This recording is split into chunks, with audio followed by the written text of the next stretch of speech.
j'ai l'habitude de rentrer dans cet hémicycle, de m'installer juste derrière et d'essayer de calmer un brouhaha. Et là, il y a un silence avec une arrivée de la sorte. Écoutez, je suis vraiment très heureux de pouvoir vous accueillir ici toutes et toutes.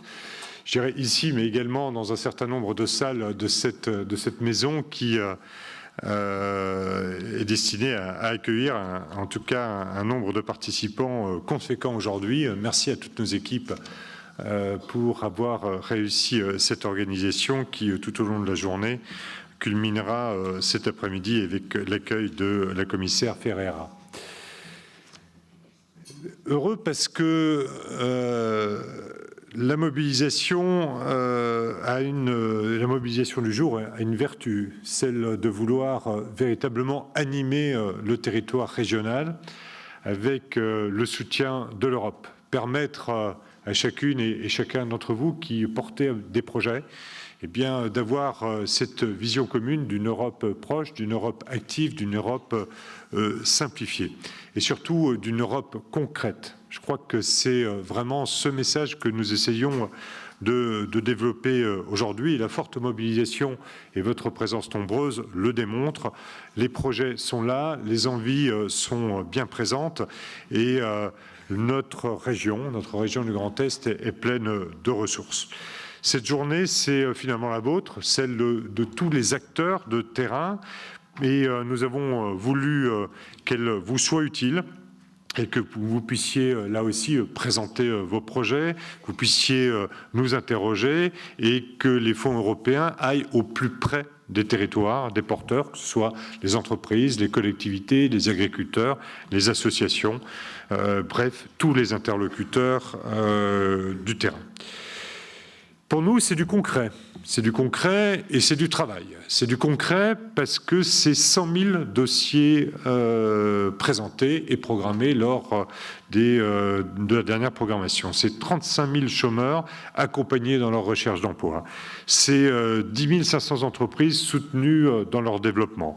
C'est 14 000 ménages précarisés dont les logements sociaux ont été rénovés. C'est 127 millions d'euros qui ont été consacrés à des programmes destinés à la santé. C'est 3 000 jeunes agriculteurs qui ont été aidés dans leur installation.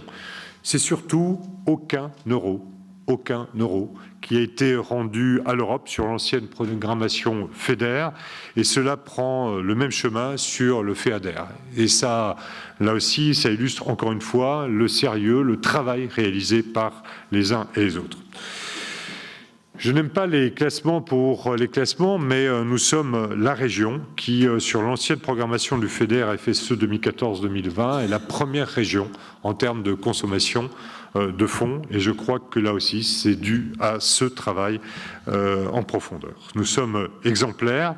Nous sommes exemplaires parce que nous croyons à ce levier formidable représenté là aussi par l'Europe pour les politiques régionales, pour l'environnement, pour le soutien aux industries, aux entreprises, pour le numérique, pour la santé. Nous avons consommé, je vous l'ai dit, 127 millions d'euros pour la santé à la suite du Covid, à la suite de cette politique aujourd'hui qui s'affiche de plus en plus par les collectivités territoriales comme une politique de soutien où on vient parfois combler les trous dans la raquette de l'État sur ce domaine-là, mais je crois que ce n'est pas anodin. C'est finalement cette gestion, je crois, exemplaire que vient saluer la commissaire cet après-midi, et avec un objectif pour moi, et je vous retrouverai encore plus tard pour aller peut-être plus loin dans la réflexion, c'est permettre à tous d'accéder aux fonds européens. Parce qu'il y a une complexité des dossiers, il y a une complexité dans leur montage, et reconnaissons aussi que l'Europe travaille à une simplification de ces méthodes, mais il est clair que l'expérience peut parfois paraître fastidieuse.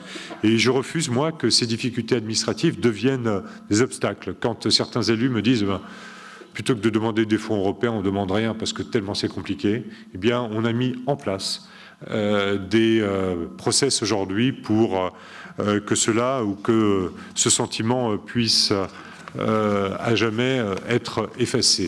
C'est du concret, c'est, chère Stéphanie, 215 personnes aujourd'hui à la direction des fonds européens, avec des animateurs sur le terrain, au plus proche, dans nos maisons de région, mais avoir fait le choix d'avoir une grosse équipe, c'est aussi la volonté de répondre le plus rapidement possible dans le suivi à la demande de nos interlocuteurs.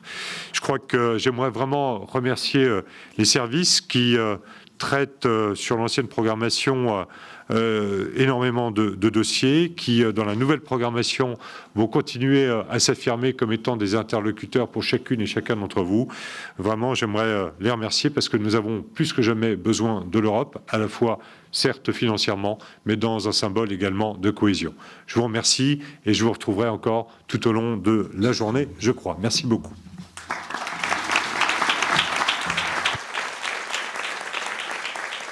Merci beaucoup, Président. Et nous passons maintenant la parole à Loredana von Butler, qui nous arrive de Bruxelles, de la Commission européenne et plus précisément de la DG Regio.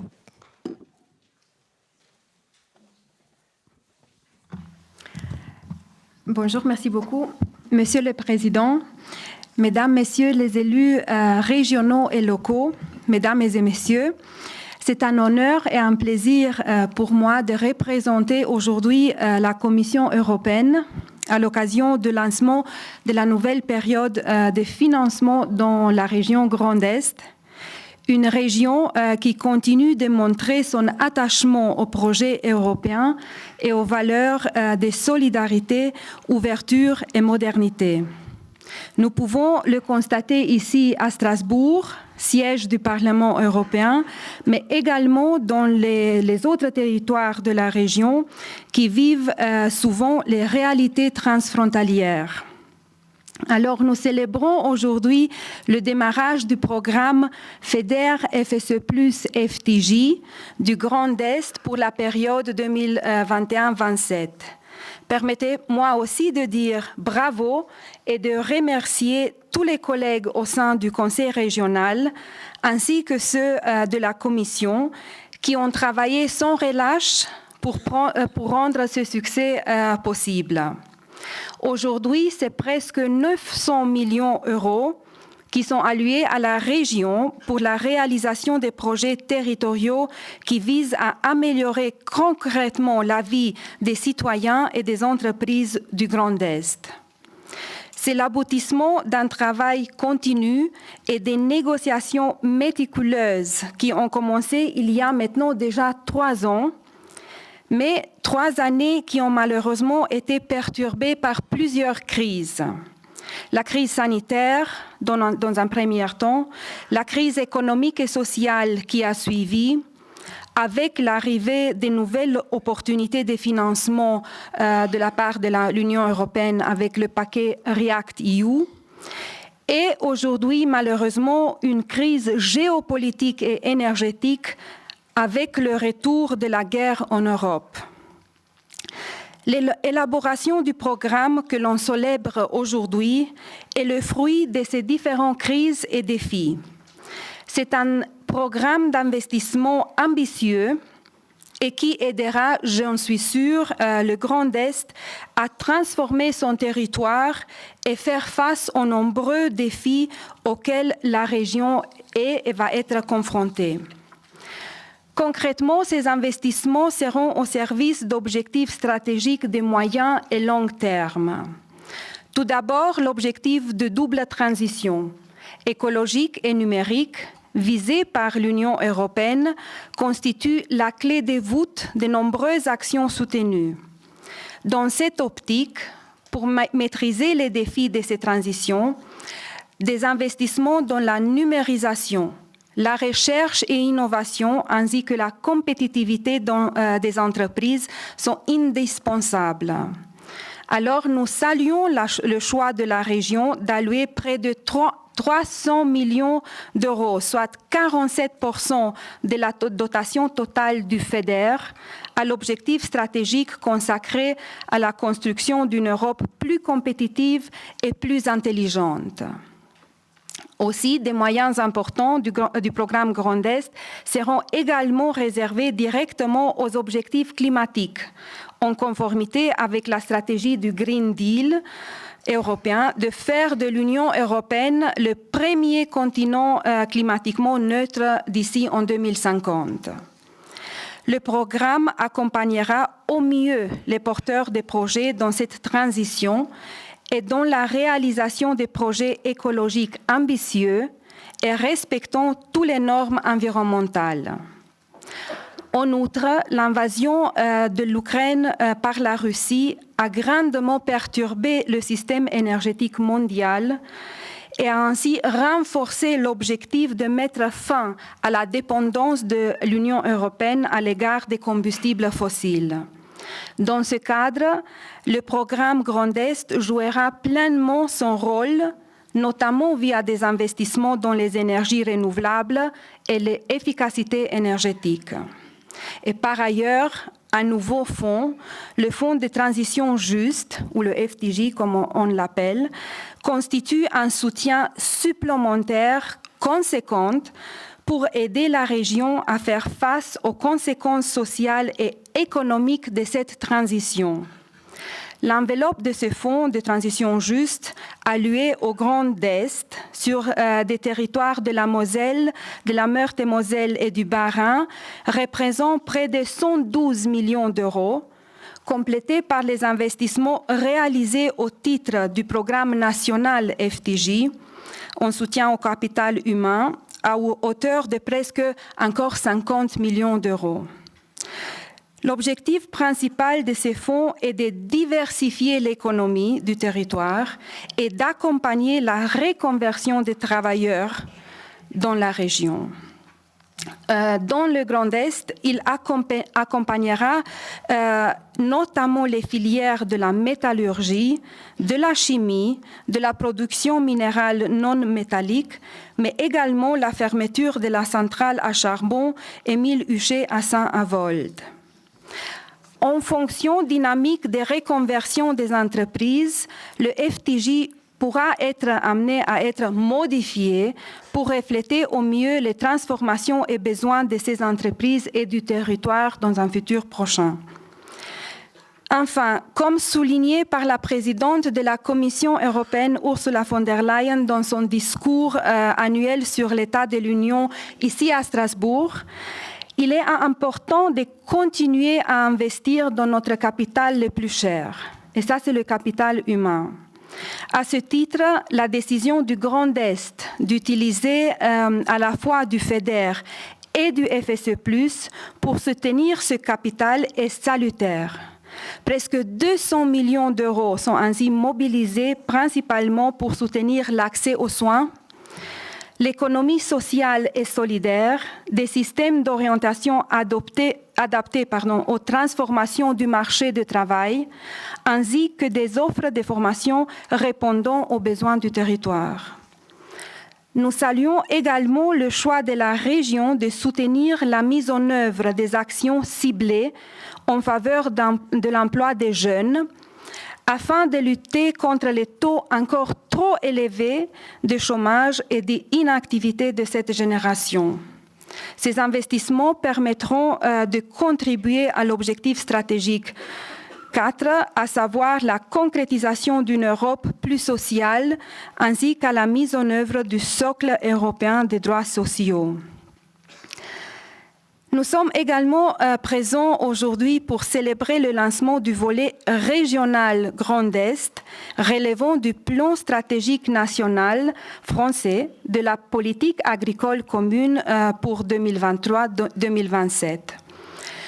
Co-construit avec les régions, ce plan national a été adopté par la Commission en août dernier et il représente plus de 45 milliards d'euros de crédits européens. Le plan stratégique national vise à améliorer la résilience économique, sociale et environnementale du secteur agricole français et ainsi soutenir la transition vers un modèle agricole plus durable. En consacrant une part significative du budget à des interventions conçues spécifiquement pour soutenir des pratiques agricoles favorablement à l'environnement et au climat, la Commission et la France entendent envoyer un signal fort en faveur d'une ambition environnementale et climatique accrue. La région Grand Est, à travers son programme régional relevant du PSN, continuera à jouer son rôle important dans la mise en œuvre de la politique agricole commune 23-27. En conclusion, deux petits mots. Tout d'abord, je tiens aussi à saluer la performance exemplaire de la région et de ses partenaires dans l'élaboration de ces programmes de très bonne qualité. Cela n'a pas été une surprise pour nous au vu de l'excellente qualité de notre coopération et de votre travail depuis plusieurs années. Mesdames et messieurs, afin de garantir le succès de ces programmes et aider les citoyens à profiter des opportunités qu'ils vont créer au cours des années à venir, permettez-moi de souligner l'importance de faire de la communication sur l'Europe en général et plus particulièrement sur les fonds européens. C'est la seule manière pour s'assurer que ces investissements structurants soient connus par les bénéficiaires et également les citoyens. Monsieur le Président, permettez-moi de conclure en exprimant ma gratitude envers vous-même, vos équipes et l'ensemble du partenariat pour les échanges constructifs qui ont eu lieu dans le cadre de la préparation de cette nouvelle programmation. Je vous réitère toutes mes félicitations pour l'adoption du programme et nous nous réjouissons d'ores et déjà de l'occasion de travailler avec vous lors de sa mise en œuvre. Vive le Grand Est et vive l'Europe. Merci.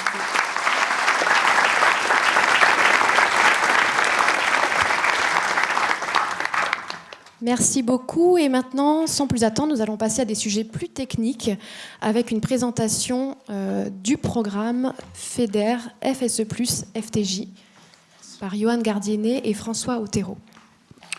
Bonjour à tous. Donc, Johan Gardienet, je suis directeur adjoint à la délégation aux fonds européens de la région Grand Est.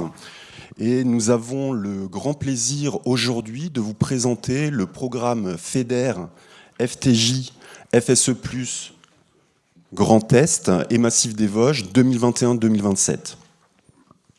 Levée de rideau. Donc, avec une enveloppe de près de 900 millions d'euros, il s'agira du premier programme dédié au Grand Est, après les 4 programmes opérationnels que nous avons connus sur la période 2014-2020, sur les 3 anciennes régions. Donc, par rapport à 14-20, c'est plus de 15% en plus de crédit pour cette nouvelle période de programmation. Le programme a été adopté le 8 novembre dernier par la Commission européenne et comme vous le voyez sur cette slide, comprend 7 priorités. Donc 5 FEDER pour 631 millions d'euros, dont l'assistance technique. 2 priorités FSE+, avec 155 millions d'euros. Donc le FSE+, c'est le nouveau nom du Fonds social européen, puisque cela intègre notamment l'IEJ, donc l'initiative pour l'emploi pour les jeunes. Et donc la priorité, Loredana von Boutlar l'indiquait en introduction, dédiée à ce nouveau fonds, le FTJ, le Fonds pour une transition juste, fonds qui va permettre d'accompagner les territoires les plus carbonés dans leur diversification et leur reconversion. Et donc nous avons le plaisir, pour cette période de programmation, de bénéficier de ce fonds, puisque seules 6 régions en France pourront en bénéficier. Les taux d'intervention pour cette nouvelle période de programmation seront harmonisés pour le Grand Est, avec 60%. Proposé pour le FEDER et le FSE+, 60% bien sûr sous réserve des plafonds de réglementation de droit commun, notamment en termes d'aide d'État. Et pour le FTJ, une intensité encore plus forte, puisqu'on pourra aller jusqu'à 70% en termes de financement, ce qui va représenter un fort effet incitatif sur les territoires concernés. Le Green Deal, où le pacte vert européen pour la prochaine période de programmation a été énoncé également en introduction. Et vous le voyez au centre des priorités, puisque après les stratégies que nous avons connues sur les périodes passées, que ce soit la stratégie de Lisbonne, que ce soit Europe 2020, nous avons une nouvelle stratégie qui va irriguer toutes les priorités, tous les programmes européens sur 21-27.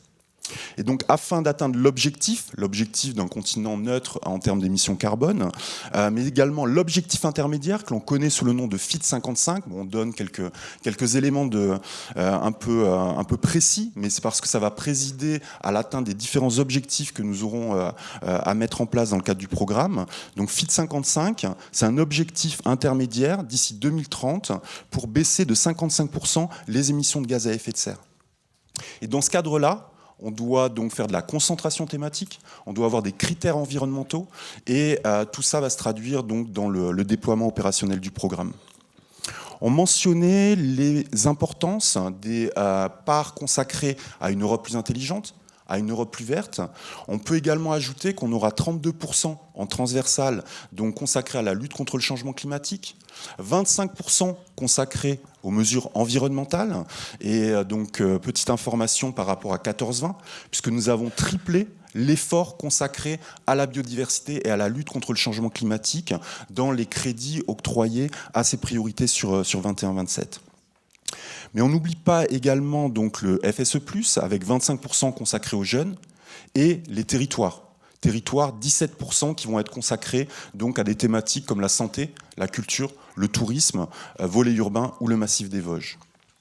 Donc, concernant les critères qui vont traduire l'opérationnalité de ces objectifs, nous avons donc fait valider le 14 novembre dernier un guide des aides, un recueil des critères de sélection qui donc précise tous les objectifs et les performances environnementales qui sont attendues sur les différents programmes.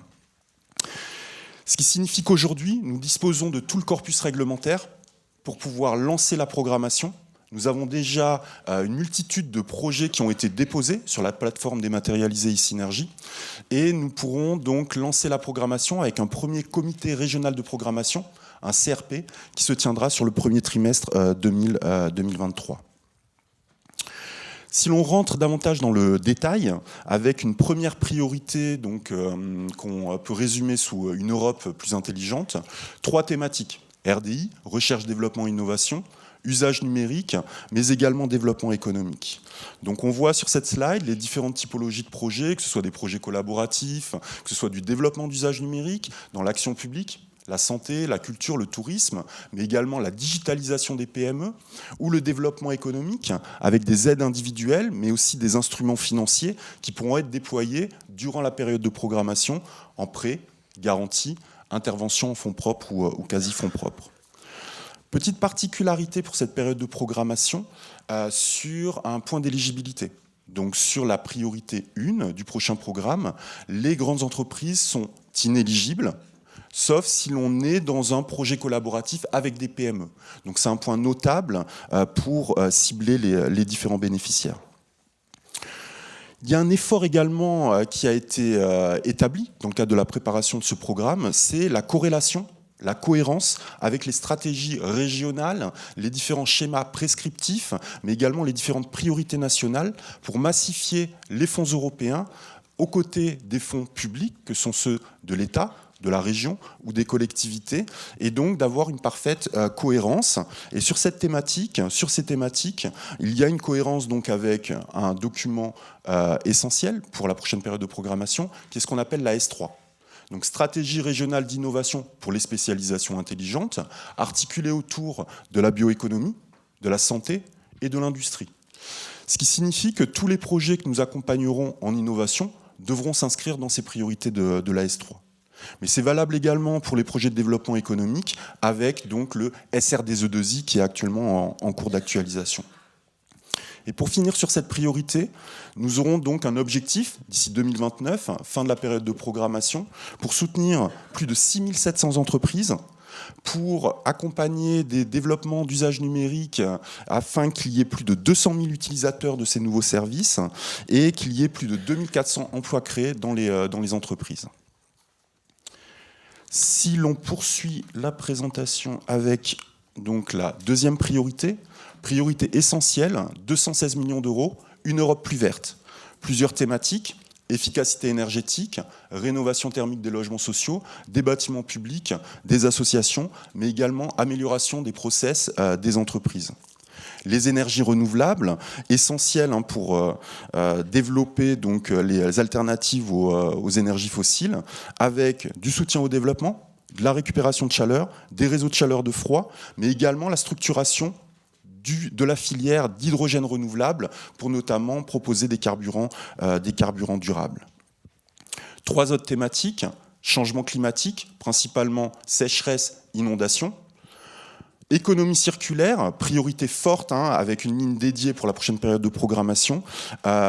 Et donc la biodiversité, avec donc de l'animation, de l'investissement, mais également de la renaturation de friches à des fins de création de puits de carbone naturels pour atteindre là également les objectifs du pacte vert.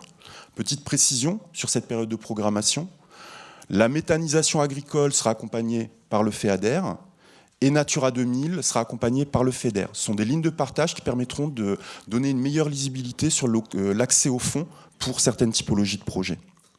Et là également, on est sur une corrélation, une cohérence avec différentes stratégies régionales, qui sont Climaction, pour des financements soit par la région et l'ADEME, soit par le FEDER, en fonction de seuils qui sont fixés dans les critères de sélection.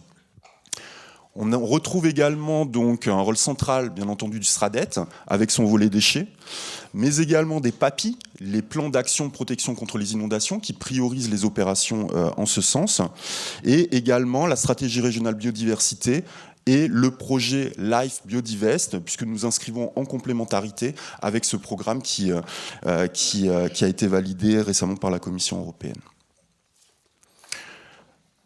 Concernant l'Europe plus sociale, donc Loredana von Boutla l'indiquait, 2 volets, que ce soit au niveau du FEDER ou du FSE+, un volet essentiel au niveau du FEDER, avec une enveloppe de 76 millions d'euros, où l'on va financer des projets de structures de santé dans des déserts médicaux, mais également des actions d'information et de prévention d'envergure dans ce domaine. Autre thématique, culture-tourisme, pour des infrastructures présentant des performances environnementales et ou numériques. Et donc là, il y aura une priorisation en fonction de ces critères, en articulation pour la santé avec les cartographies ARS, mais également la feuille de route région santé, et pour la culture tourisme avec le SRADET et le schéma régional développement du tourisme. Sur le FSE+, 149 millions d'euros, avec donc priorité forte pour la jeunesse, notamment le soutien aux écoles de la deuxième chance, qui sont identifiées comme opérations d'intérêt stratégique pour la prochaine période de programmation. L'ESS, économie sociale et solidaire, dont le déploiement des financements des micro-projets se feront en lien avec les départements. Là, on voit également une articulation au plus proche des territoires. L'orientation, nouvelles compétences de la région, mais également donc un volet important pour la formation professionnelle à travers donc l'intégration au sein des PRF, les plans régionaux de formation, et donc une articulation forte avec le SRDZE2I pour l'ESS, mais également le CPR-DFOP, DFOP, c'est donc le schéma pour la formation professionnelle, et le SPRO pour l'orientation. On voit là également que tout est corrélé. On en vient aux dernières priorités. Une priorité 6 qui concerne plus particulièrement les territoires, avec un volet urbain qui va permettre de soutenir des projets d'équipement de proximité, d'intermodalité et d'urbanisme durable. Donc là, sur le FEDER, on va aider les communes urbaines. Le FEADER accompagnera les communes rurales. Et donc l'objectif est d'accompagner en lien avec des stratégies locales, que sont les PTRTE. Donc ce sont les stratégies qui sont définies au sein des territoires, et le FEDER pourra accompagner les projets identifiés dans ces stratégies intégrées. Mais on a un autre volet qui est particulier au Grand Est, c'est le développement d'ITI, des investissements territoriaux intégrés, qui sont proposés à certaines agglomérations. En gros, c'est une enveloppe que l'on va confier à un territoire qui va pouvoir le développer dans le cadre d'un programme et qui donc gérera cette enveloppe comme une autorité de gestion sous le contrôle de la région. Et donc pour l'instant, les désignations sont en cours et nous aurons le plaisir lors du prochain comité de suivi, début 2023, de vous communiquer ces informations-là. Je finis rapidement donc, sur le massif des Vosges pour la priorité 6. Donc là, on est sur une enveloppe de 12 millions d'euros pour un territoire à cheval entre Bourgogne-Franche-Comté et Grand Est, géré par la région Grand Est, pour faire du développement économique touristique. Et la priorité FTJ, qui a été précisée par Loredana von Boutlar, nouveauté, 112 millions d'euros gérés par la région. On va faire de la diversification, on va faire de la modernisation avec des projets de RDI. On pourra accompagner là des grandes entreprises sur des projets de RDI. Pour les autres projets des grandes entreprises, les négociations se poursuivent avec la Commission européenne. Et on va être vraiment sur un effort ciblé, avec un effet incitatif fort, je le redis, 70%, mais uniquement sur 27 EPCI, sur les 3 départements de Moselle, Meurthe-et-Moselle et Haut-Rhin. Ce sont les territoires les plus carbonés et là où les emplois industriels des industries les plus polluantes sont les plus nombreux. Voilà rapidement, peut-être un petit peu longuement, présenter ce nouveau programme. Vous aurez donc les ateliers qui vont vous permettre de poser des questions selon les thématiques qui vous intéressent. Et nous restons bien sûr à disposition pour répondre à toutes vos questions. Et je passe la parole donc à François Otero François Otero, donc de la DRETS Grand Est, pour vous présenter les volets gérés par l'État.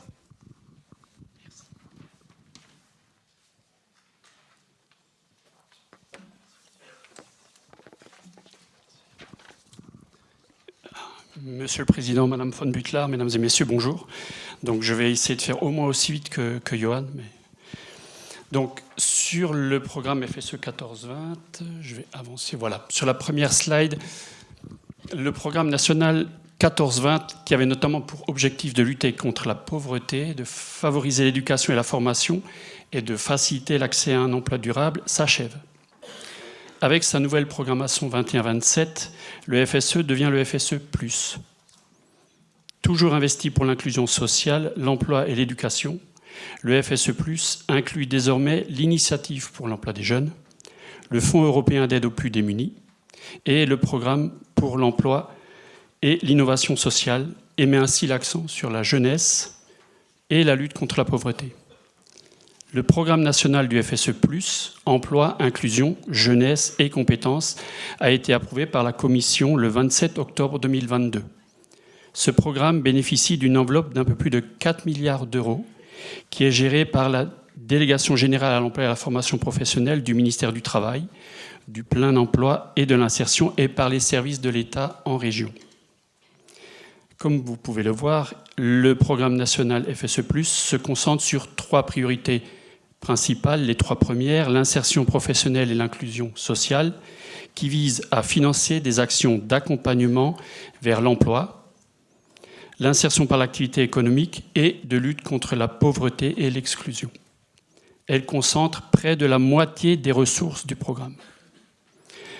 Priorité 2, l'insertion professionnelle des jeunes et l'appui à la réussite éducative. Elle finance notamment des actions d'accompagnement vers l'emploi des jeunes, de soutien à l'apprentissage et de prévention et de lutte contre le décrochage scolaire. Cette priorité mobilise un quart des ressources du programme. Enfin, 3e priorité principale, les compétences, mutations économiques, systèmes d'information, qui visent notamment à financer des actions de développement des compétences des salariés dans les entreprises confrontées aux transitions numériques et écologiques. Cette priorité concentre 12% des ressources du programme. Les 4 priorités suivantes sont des priorités complémentaires, la dernière concernant les régions ultrapériphériques. Première priorité complémentaire, la promotion d'un marché du travail inclusif et d'un environnement de travail adapté. Cette priorité soutient des actions en matière d'égalité professionnelle, de vieillissement actif et de qualité de vie au travail. L'aide matérielle et alimentaire pour les plus démunis, priorité qui permettra le financement d'actions dédiées à l'aide alimentaire et matérielle en complément du programme soutien européen à l'aide alimentaire, notamment en Outre-mer. Enfin, dernière priorité complémentaire pour la métropole, l'innovation sociale et l'essaimage de dispositifs innovants. Cette priorité vise à favoriser l'innovation sociale en matière d'insertion et d'inclusion sociale. Le taux de cofinancement des opérations, vous le savez certainement, est distinct selon la catégorie statistique dont relève chaque région. Le Grand Est relevant de la catégorie des régions en transition, le taux de cofinancement est de 60%. Les travaux de lancement du programme national FSE+, ont permis aux DRETS de publier leurs premiers appels à projets. Dans le Grand Est, les appels à projets des 3 premières priorités ont été publiés sur le site de la DRETS Grand Est et sur le site fse.gouv.fr. Le lancement officiel du nouveau programme sera marqué par un événement national, le village des initiatives FSE+, fin mars 2023. Je conclurai sur cette partie FSE+, à l'enveloppe de nos crédits d'intervention de l'État en Grand Est, c'est-à-dire 168 334 000 € pour la période 21-27. Plus de 64% de cette enveloppe a été déléguée aux 10 organismes intermédiaires du Grand Est sur les priorités 1, 2 et 6. Voilà pour le FSE+.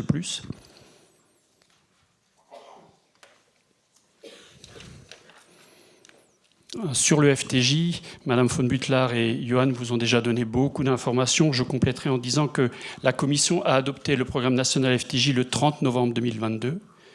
L'État gère, via la DGFP, un programme national FTJ intégrant 310 millions d'euros pour la période 21-27.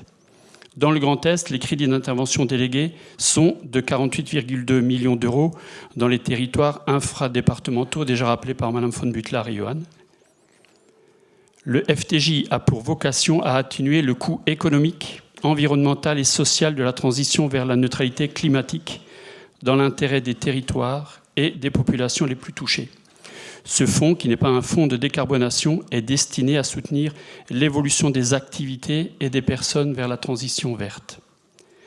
Les impacts socio-économiques de la transition vers une économie décarbonée nécessiteront l'accompagnement et la reconversion des salariés des secteurs en déclin et en transformation.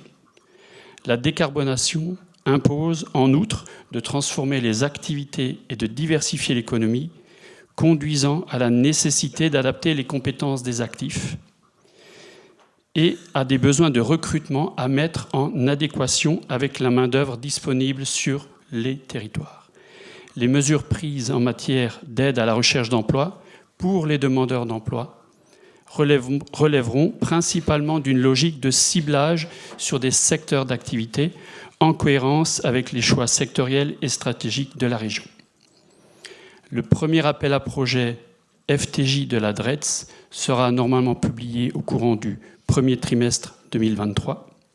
Il soutiendra des opérations dans le cadre de l'accompagnement des conséquences économiques et sociales de la transition des territoires industriels vers une économie décarbonée au travers d'actions de reconversion et de montée en compétences des salariés et des salariés licenciés impactés par la transition sur les territoires cités précédemment. Je vous remercie. Merci beaucoup. Et sans plus attendre, on passe un focus sur le FEADER. Donc on accueille Marie Hert, Anne Monasson, qui sont chefs de service FEADER à la région, et Fabrice Guichon, qui nous arrive de la DRAF. Merci. Alors bonjour à tous. Donc, ah oui, pardon, la zapette. Dans l'autre sens. Ah, je vais dans le mauvais sens, ça commence bien.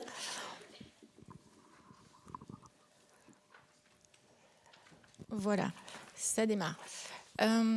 Donc nous allons faire le plus rapidement possible un petit rappel quand même sur les priorités de la PAC qui va entrer en vigueur le 1er janvier prochain. Priorités qui sont aussi celles du FEADER qui finance le deuxième pilier de la PAC, donc le pilier de la politique de développement rural.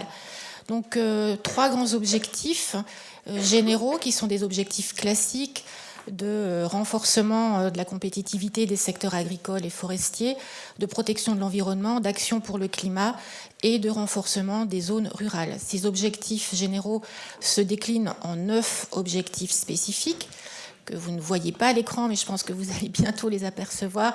On a notamment tout ce qui concerne donc la compétitivité, je l'ai évoqué, le renouvellement des générations, le changement climatique, l'attractivité des territoires. Et puis un objectif transversal de modernisation et d'innovation. Et c'est dans ce cadre communautaire que les États membres ont dû s'inscrire pour décliner leur plan stratégique national. Bonjour à toutes et à tous. On m'entend là ? Non. Non, là c'est mieux ? Allez, hop. La technique. Bonjour à toutes et à tous. Déjà, je voudrais remercier la région pour cette invitation au nom de l'État et saluer donc la présence de la Commission. Cette invitation illustre la manière dont on gère le plan stratégique national. Donc, le plan stratégique national, c'est un document unique qui embarque le FEAGA et le FEADER. La discussion d'aujourd'hui, c'est bien le FEADER. C'est un document unique qui retrace l'ensemble des politiques voulues au niveau de l'État membre, mais avec une prise en compte, bien évidemment, de la dimension régionale. Et ce document, il a été co-construit, on l'a dit tout à l'heure, État, région et Europe. C'est aussi un document qui a fait l'objet d'une large concertation. Commission nationale, avec l'association des citoyens, l'association des associations. C'est un document aussi qui a largement été retravaillé avec les OPA, en comité en CSO, et c'est aussi un document qui a été approuvé par l'autorité environnementale. On a souligné tout à l'heure toute l'importance de la prise en compte des nouvelles orientations et notamment de cette problématique environnementale. Donc c'est un document effectivement qui intègre les innovations attendues par la Commission en termes réglementaires, qui intègre les stratégies Farm to Fork, qui intègre la neutralité carbone, etc. Donc c'est un document extrêmement complet, mais qui pour autant sera évolutif puisqu'il est prévu des révisions à mi-parcours si besoin. Et dans ce document, on y reviendra dans une diapo spécifique, il y a un certain nombre de règles de gestion qui vont permettre, on l'a évoqué tout à l'heure, la nécessité de la simplification. Donc, au niveau régional, on se retrouve avec deux volets. Tout d'abord, le programme FEADER Grand Est sous responsabilité de la région, qui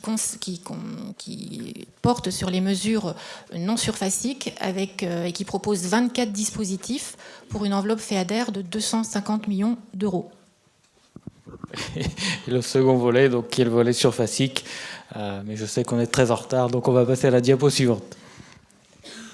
Alors, la diapo suivante, effectivement, pour vous parler d'une nouveauté sur cette programmation, c'est effectivement le décroisement de la gestion du FEADER.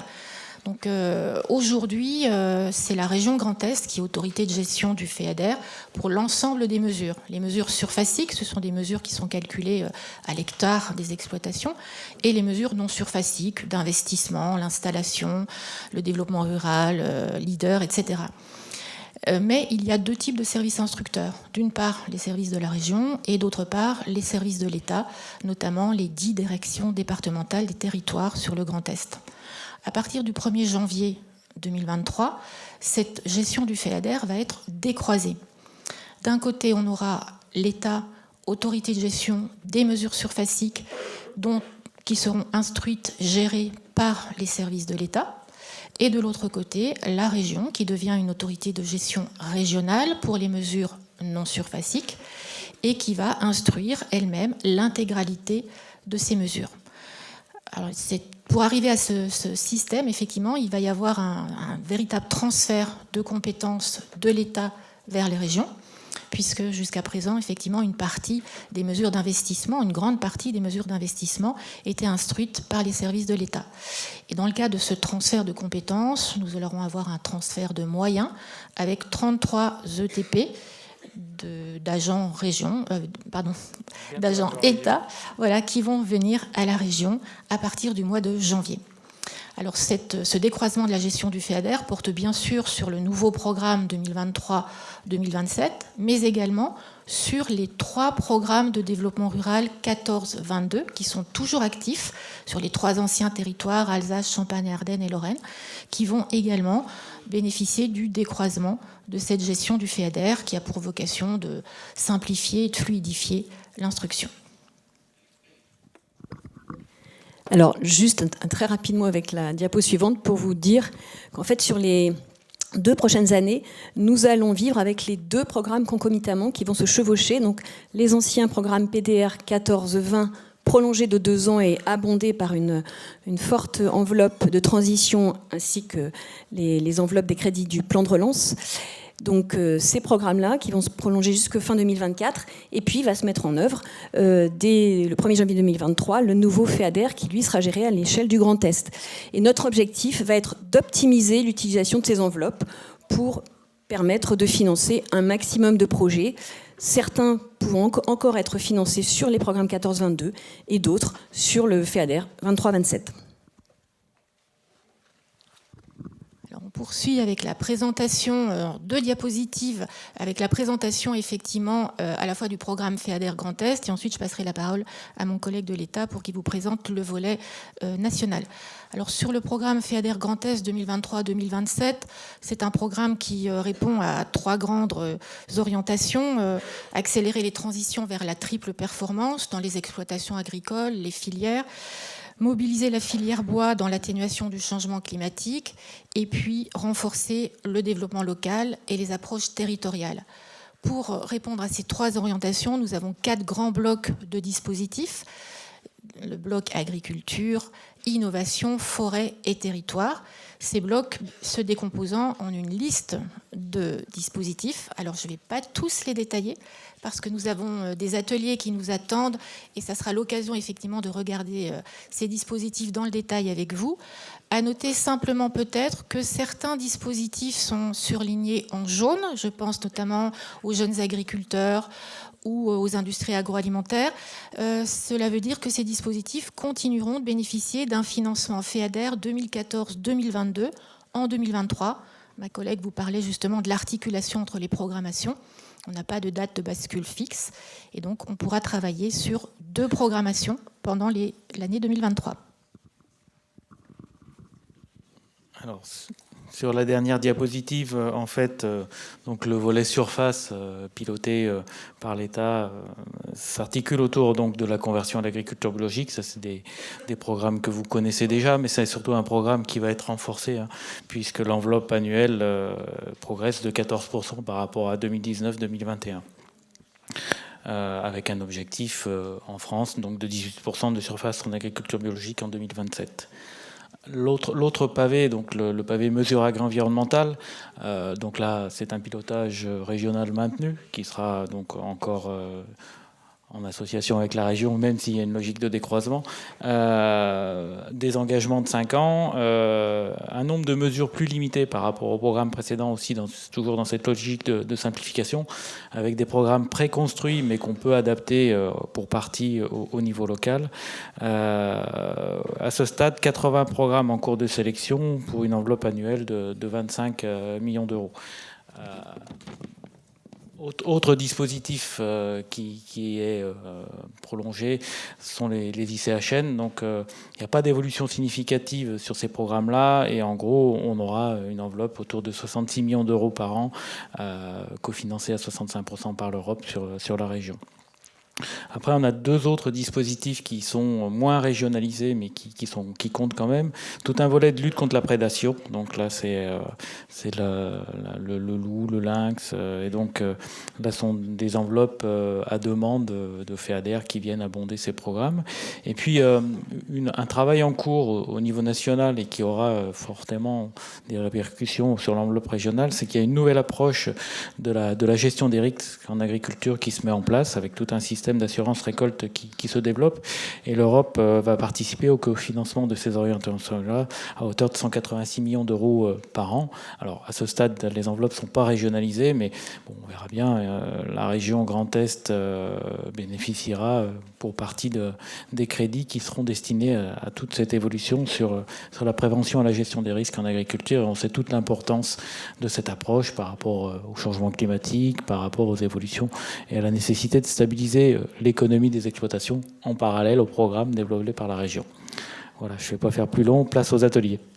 Merci beaucoup. Alors pour les ateliers, donc je vais faire, vu qu'on a pris un peu de retard, je propose que les premiers ateliers aillent jusqu'à 12h10 et les deuxièmes ateliers commenceront à 12h10 pour se garder un peu de temps. Et je propose d'accueillir dans l'hémicycle l'ensemble des chefs de pôle de la délégation au Fonds européen qui vous ont préparé ces ateliers plus techniques. Donc je ne vais pas tous les citer, vous allez les découvrir dans les différents endroits. Et donc ce que je voulais donc vous préciser, venez. Donc l'atelier Pour l'atelier transition écologique, vous restez dans l'hémicycle. Pour l'atelier innovation et numérique, vous allez dans le foyer bar. Donc vous sortez, c'est juste derrière, il y aura de la signalétique.